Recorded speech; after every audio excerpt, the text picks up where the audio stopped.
Assalamualaikum, selamat berjumpa kembali pada seri perkuliahan analisis farmasi instrumental. Saya Daryono Hadi. Pada segmen kali ini kami ingin mereview kembali tentang radiasi elektromagnetik karena REM ini mempunyai peran penting pada teknik atau metode spektroskopi. Selamat mengikuti. Interaksi REM dipengaruhi oleh 3 faktor, yaitu radiasi elektromagnetik itu sendiri, kemudian orbital molekul yang terkena radiasi, dan tingkat energi molekul tersebut. Sehingga interaksi dari ketiga hal ini dapat menyebabkan suatu absorpsi radiasi oleh molekul maupun emisi radiasi tersebut. Nah, kemudian besaran dari absorpsi dan emisi pun dapat menjadi sesuatu yang terukur, sehingga menunjukkan karakterisasi dari setiap molekul. Radiasi elektromagnetik terdiri dari gelombang elektromagnetik yang merupakan osilasi antara medan listrik dan medan magnet. Pada kondisi vakum, gelombang elektromagnetik akan merambat pada kecepatan cahaya atau yang biasa disimbolkan dengan C.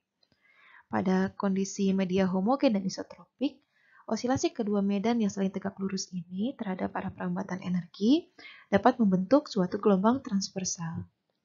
Nah, posisi gelombang elektromagnetik dalam spektrum elektromagnetik dapat dikarakterisasi oleh frekuensi dan panjang gelombangnya. Panjang gelombang dihitung dari suatu gelombang penuh di sini. Di sini mulai dari setengah gelombang, kemudian hingga ke bawah setengah gelombang. Atau dari titik ini, kemudian hingga kembali ke titik ini. Ini adalah satu gelombang penuh. Berikut adalah animasi dari bagaimana gelombang elektromagnetik merambat searah dengan arah energi, di mana kedua medan saling beresonansi. Gelombang merah adalah medan magnet, sedangkan gelombang biru adalah medan listrik. Pada REM, kita akan sering menjumpai beberapa istilah penting dalam perhitungannya. Di antaranya, ada panjang gelombang yang dilambangkan dengan lambda. Kemudian ada frekuensi yang dilambangkan dengan V atau di beberapa rumus ditulis juga sebagai F. Kemudian ada bilangan gelombang dalam satuan per sentimeter. Kemudian energi radiasi cahaya yang dilambangkan dengan E. Tetapan Planck yang dilambangkan dengan H. Ini merupakan suatu tetapan sehingga nilainya akan tetap sama, yaitu 6,626 kali 10 pangkat min 34 Joule. Dan kemudian kecepatan cahaya yang dilambangkan dengan C, yaitu sebesar 2,998 kali 10 pangkat 10 cm kali second pangkat minus 1. Partikel cahaya yang kemudian disebut sebagai foton memiliki energi yang sebanding dengan frekuensinya. Nah, ini adalah rumus pertama dari REM, yaitu energi sama dengan tetapan Planck dikali dengan frekuensi. Kemudian ada rumus kedua, yaitu frekuensi sama dengan kecepatan cahaya dibagi dengan panjang gelombang. Kemudian jika kita turunkan dari rumus-rumus ini, akan diperoleh rumus yaitu energi sama dengan tetapan Planck dikali kecepatan cahaya dibagi dengan panjang gelombang. Nah, rumus ini juga dikenal sebagai persamaan Planck-Einstein. Suatu teori modern mengemukakan bahwa sifat cahaya dipengaruhi oleh dualisme gelombang dan partikel. Secara umum, teori tersebut menyatakan bahwa segala sesuatu di alam ini memiliki sifat gelombang dan sifat partikel. Sifat gelombang dapat berupa difraksi dan refraksi serta rotasi.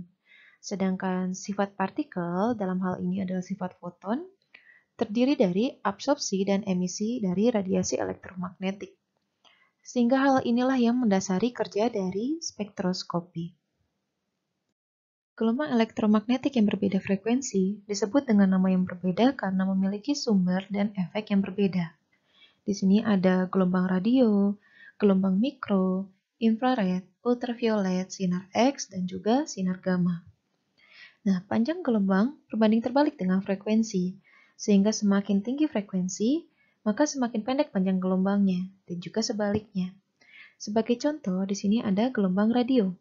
Gelombang radio memiliki panjang gelombang yang paling panjang, atau jika diumpamakan, ukuran panjang gelombangnya sama seperti sebuah lapangan sepak bola.